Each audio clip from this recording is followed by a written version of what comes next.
কয়েক বছর আগে এক বুজুর্গ দুনিয়াতে চলে গেছেন, আল্লামা নুরউদ্দিন গহরপুরি রহমতুল্লাহ আলাইহি। আপনারা দেখছেন নি হযরত রে? দেখছেন নি? শেখুল হাদিস আল্লামা গহরপুরি রহমতুল্লাহ আলাইহি আমার নিজের কানে শুনেছি। মুফাসসির কোরআন আল্লামা জুবাইর আহমদ আনসারী রহমতুল্লাহ আলাইহির জবান থেকে আমি নিজে শুনেছি। যখন উনি খাদির বাজার থেকে যখন উনি গহরপুর মাদ্রাসা থেকে ফাঁস করলেন দাওরায়ে হাদিস, ওনার বাড়ি তো বিবাড়িয়া। এই পুরা এলাকাটা বেদাতে আচ্ছন্ন, এখানে আর হকের কোনো কথা বলা যায় না। আলো বাতাস সব হইল তাদের পক্ষে। কিন্তু এই জায়গার মধ্যে আনসারী রহমতুল্লাহ আলাইহি চাইতেছেন, মেহনত করতেছেন যে এখানে একটা হকের আলো জ্বালাইবেন, কিন্তু কেউ তো জায়গা দেয় না, কিনবেন জায়গা পর্যন্ত দেয় না। আরে ওহাবিরে জায়গা দিলে সব নষ্ট হবে, এই জন্য টাকা দিয়া কেনার ব্যবস্থা করেন, কিন্তু জমি কেউ দেয় না। এই পরিস্থিতির মধ্যে কি করবেন? আনসারী রহমতুল্লাহ আলাইহি উনি বললেন যে আমি শেষ পর্যন্ত 2-3 ডিসিমেল জায়গা পাইলাম এক জায়গা, বর্তমান মাদ্রাসা যেখানে দাঁড়িয়ে আছি এই জায়গার মধ্যে মাত্র কয়েক ডিসিমেল জায়গা আমি পাইলাম, কিন্তু এই জায়গার রাস্তাও নাই, কিছুই নাই। এই এখন আকাশপথে কেমনে আসবো?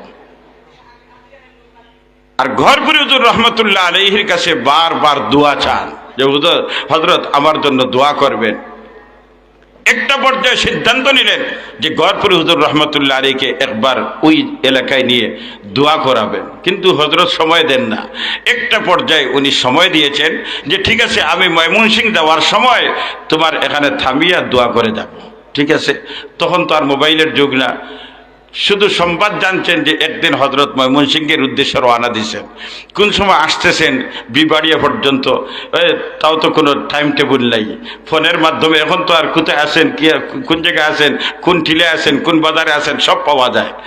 এবার একটা পর্যায়ে আনসারী রহমতুল্লাহ বলেন আমরা অপেক্ষায়, রাস্তার মধ্যে গহরপুরি হুজুর আসবেন, কিন্তু অপেক্ষা করতে করতে ঘন্টার পর ঘন্টা একটা পর্যায়ে দেখলাম একটা গাড়ি আসতেছে। তো ধারণা করলাম সম্ভবত এই গাড়িটা দিয়ে গহরপুরি হুজুর আসতেছে, কিন্তু কেউ নিশ্চিত না। এই জন্য দাঁড়িয়ে আছেন, গাড়িটা সামন দিয়ে গেছে খুব দ্রুত। দেখলেন যে গহরপুরি হুজুর রহমতুল্লাহ গাড়ির ভিতরে, কিন্তু থামতে এই কানেকশন হতে হতে গাড়ি অনেক দূর চলে গেছে, থামছে গিয়ে। থামার পরে আনসারী রহমতুল্লাহ বলে আমরা দৌড়াইয়া গেলাম হযরতের গাড়ি পর্যন্ত। যাওয়ার পরে এখন তো গাড়ি তো অনেক দূর চলে গেছে। এখন গহরপুরি হুজুর রহমতুল্লাহ বললেন রাস্তা কোথায়? বলে রাস্তা তো অনেক পিছনে। এখন কি করব? এখানে বসিয়ে দোয়া করব না যাইতে হবে? বলে হযরত আপনার মনসা। বলে তাহলে এখানে বসে দোয়া করি। গাড়িতে বসিয়া হযরত দোয়া করলেন। আনসারী রহমতুল্লাহ আলাইহি বলেন গাড়িটা প্রায় 2 কিয়ার জায়গা দূরে ছিল, কিছুদিনের ভিতরে গাড়ি যেন থামছে, ওই সীমা পর্যন্ত জমিটা মাদ্রাসার জন্য বরাদ্দ হয়ে গেছে। আরো আস্তে সুবহানাল্লাহ বলেন।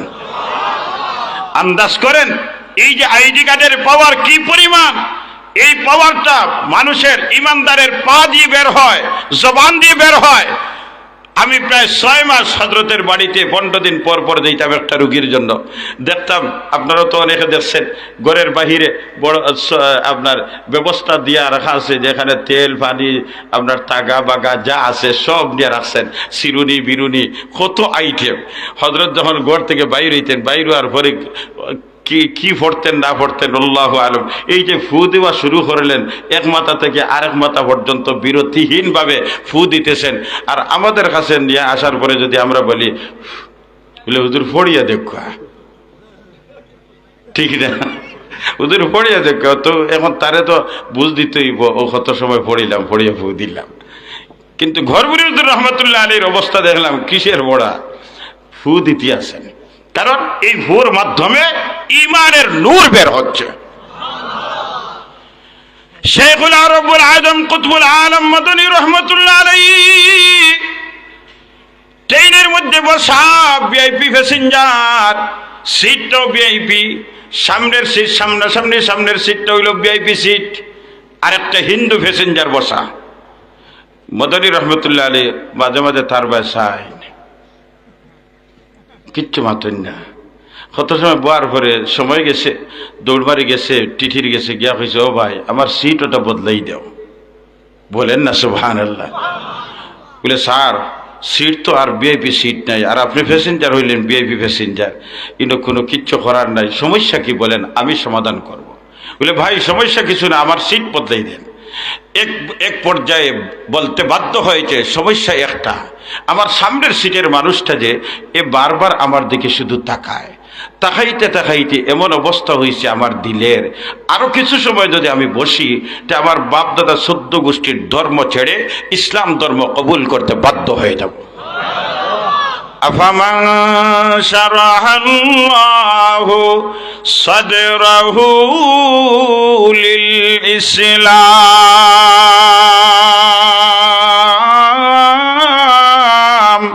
ফাহুয়া আলা নূরিম মির রাব্বি।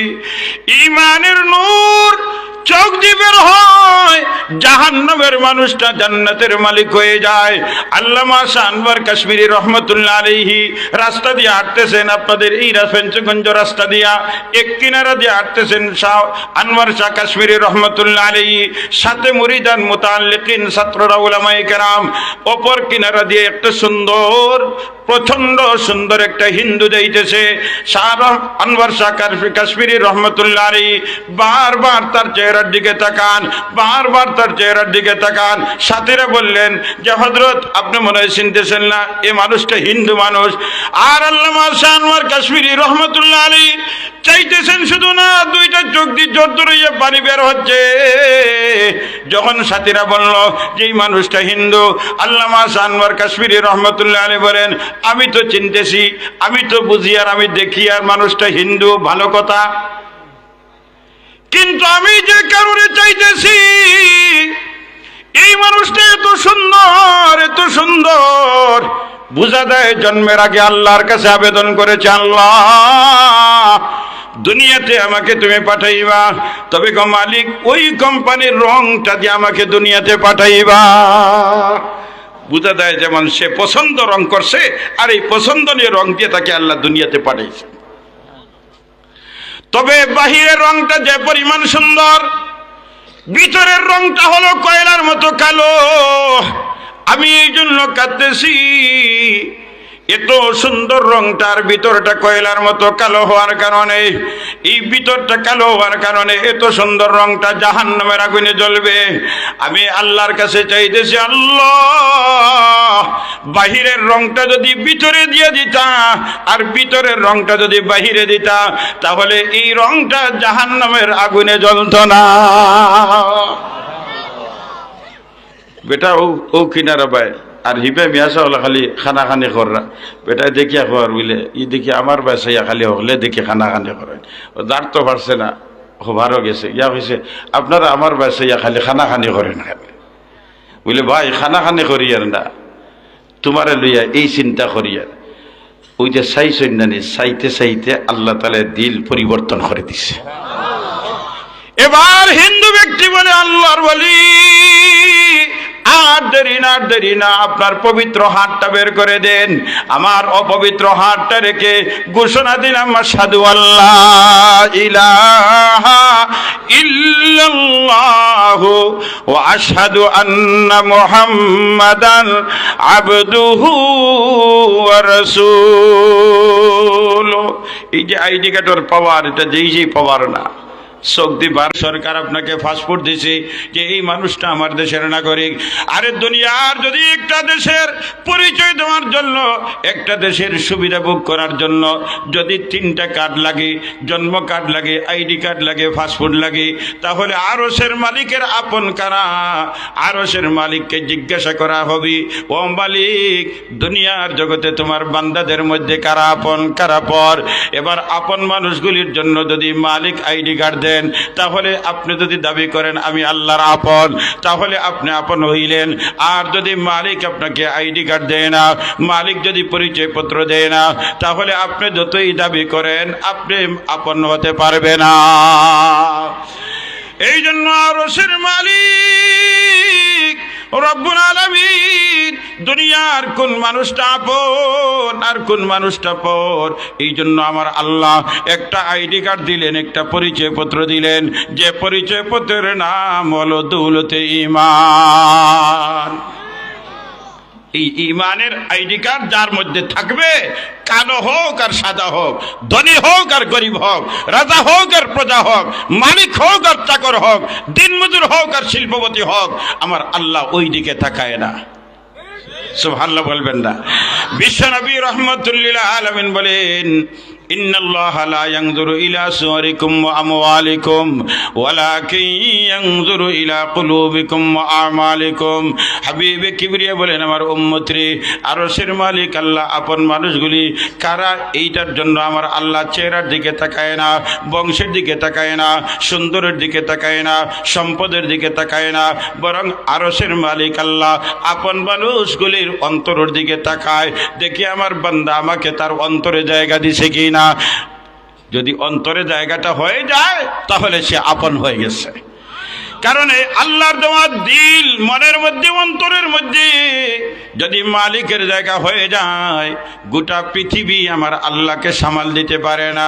কবি বড় সুন্দর বলেন, মন্না গঞ্জাম দর জমিও আসমা, মন্না গঞ্জাম দর জমিও আসমা, লেকে গঞ্জাম দর কুলুবে মুমিনা, লেকে গঞ্জাম দর কুলুবে মুমিনা।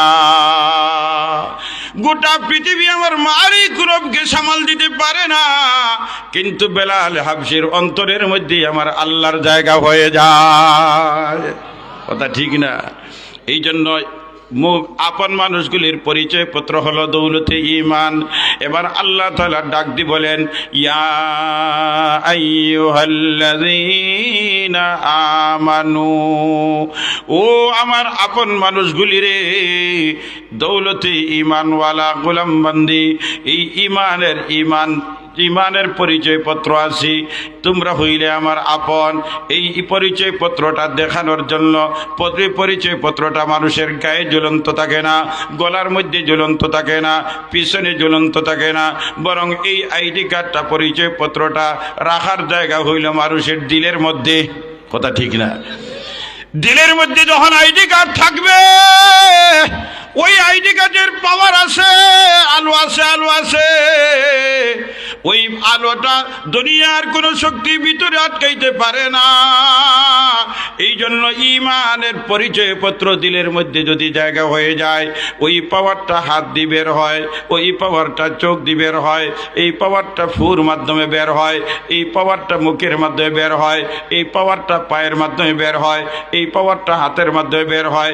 এই আলোটা যখন হাত দিয়ে বের হয়, তখন যাকে ধরবে সে দামি হয়ে যায়, যার দিকে তাকাইবে সে দামি হয়ে যায়, যার দিকে তাকাইবে সে জাহান্নাম থেকে মুক্তি পাইয়া জান্নাতের মালিক হয়ে যায়।